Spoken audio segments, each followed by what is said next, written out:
వెల్లుల్లిపాయ కూర చాలా సింపుల్గా ఇంట్లో చేసుకునేలాగా మనకి లక్ష్మీప్రియ పంపించింది. దాంట్లో నేను ఓన్లీ 2 ఇంగ్రీడియంట్స్ యాడ్ చేస్తున్నాను లక్ష్మీప్రియ. అంటే చాలా సింపుల్గా లక్ష్మీప్రియ నాకు పంపించింది రెసిపీ ఎలా చేయాలో. అందులో ఎండుమిరపకాయలు, కరివేపాకు వేస్తే కాంబినేషన్ ఇంకా బాగుంటుందన్నమాట. సో ఫస్ట్ మనం స్టవ్ ఆన్ చేసి ఇందులో నూనె వేసుకోవాలి. వెల్లుల్లిపాయ కూరకి ఎప్పుడు నూనె కాస్త ఎక్కువ పడుతుంది. అంతేకాకుండా ఇందులో మనం నూనె వేస్తాం కదా, ఆ నూనెలో వెల్లుల్లిపాయలు బాగా వేగి ఆ వెల్లుల్లిపాయ ఫ్లేవర్ అంతా నూనెకి పట్టుకొని మంచి రుచి వస్తుందన్నమాట. ముఖ్యంగా బాలింతలకి, అలాగే చిన్నపిల్లలకి రొంప, దగ్గు, జలుబు చేసిన పెద్దవాళ్ళైనా సరే వెల్లుల్లిపాయ కూర తింటే చాలా మంచిది. అంతేకాకుండా ఈరోజు చేసుకుంటే ఈరోజే ఫినిష్ చేయాల్సిన అవసరం లేదు.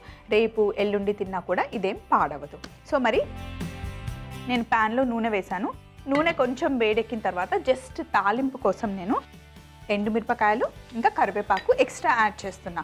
మిగతా అంతా లక్ష్మీప్రియ చెప్పినట్టుగానే యాజ్ ఇట్ ఈస్గా చేసేస్తున్నాను. మరి ఫస్ట్ నూనె వేడవగానే ఇందులో ఎండుమిరపకాయలు, అలాగే కరివేపాకు కూడా వేసుకుంటున్నాను.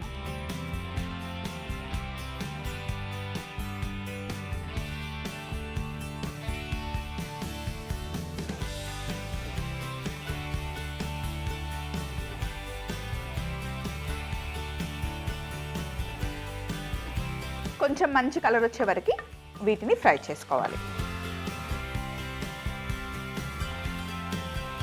అలాగే ఇప్పుడు నూనెలో వెల్లుల్లిపాయలు వేసుకోవాలి. వెల్లుల్లిపాయలు కూడా మంచి కలర్ వచ్చే వరకు ఫ్రై చేసుకోవాలి.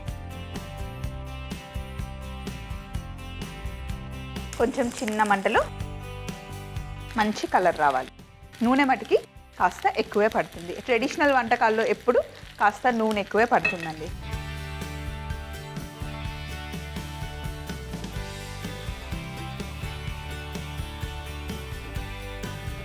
వెల్లుల్లిపాయలు మంచిగా వేగే లోపల ముందుగానే నేను చింతపండు నానబెట్టి పెట్టుకున్నాను. ఇందులోని గుజ్జు తీసేసుకోవాలి. వెల్లుల్లిపాయ చింతపండు కాంబినేషన్. ఈ చింతపండు చాలా పుల్లగా ఉంది, నేను కొంచెమే వేసుకుంటున్నాను. పుల్లగా ఉంటే కొంచెం వేసుకోండి, కొంచెం తీయటి పండు అయితే కనుక కాస్త ఎక్కువ వేసుకోండి.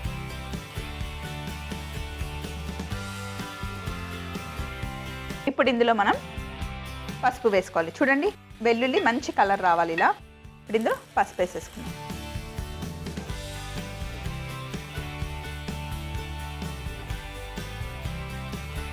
చూడ్డానికి ఇవి చాలా సింపుల్ రెసిపీస్ అనిపిస్తాయి, కానీ పెద్దవాళ్ళు చేసేవన్నీ చాలా టేస్టీగా ఉంటాయండి. ఇప్పుడు ఇందులో చింతపండు గుజ్జు వేసాను. ఇంకొంచెం నీళ్ళు వేసుకొని గుజ్జు తీసుకున్నాం.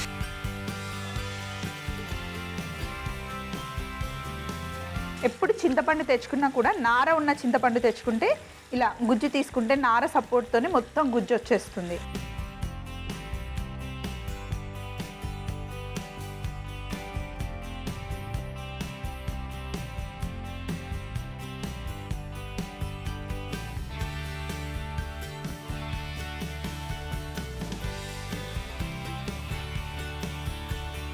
అలాగే ఇప్పుడు మనం ఇందులో ఉప్పు వేసుకోవాలి. చింతపండు వేసిన తర్వాతనే ఉప్పు వేయండి. చింతపండు గుజ్జు వేసాం కాబట్టి ఉప్పు కాస్త ఎక్కువ పడుతుంది.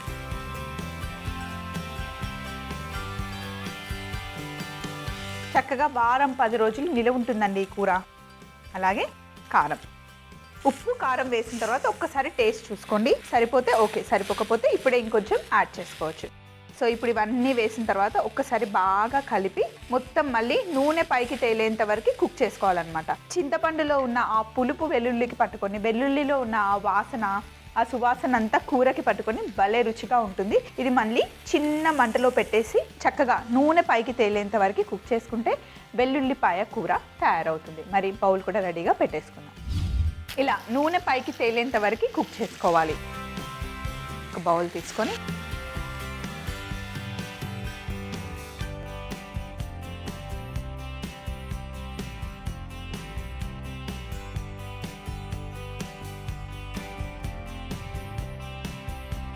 నేను ఇలా కొంచెం పులుసు కన్సిస్టెన్సీలో తీసేసానండి.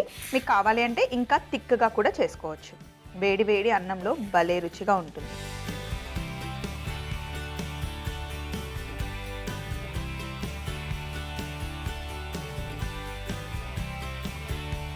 వెల్లుల్లిపాయ కూర తయారీ విధానం మరొకసారి మీరు చూస్తూ ఉండండి. ఈలోపు ముందుగా మనం చేసి పెట్టుకున్న బర్స్ట్ పిజ్జా కూడా తెచ్చేసుకుందాం. వెల్లుల్లిపాయ కూర తయారీ విధానం: ముందుగా పాన్ లో నూనె వేసి అందులో ఎండుమిరపకాయలు, కరివేపాకు వేసి మంచి కలర్ వచ్చే వరకు వేయించుకుని అందులో వెల్లుల్లిపాయలు కూడా వేసి ఒక 5 నిమిషాలు వేగిన తర్వాత పసుపు, చింతపండు గుజ్జు, ఉప్పు, కారం వేసి పైకి నూనె తేలేంత వరకు బాగా కుక్ చేసుకుంటే ఎంతో టేస్టీ అయిన వెల్లుల్లిపాయ కూర రెడీ.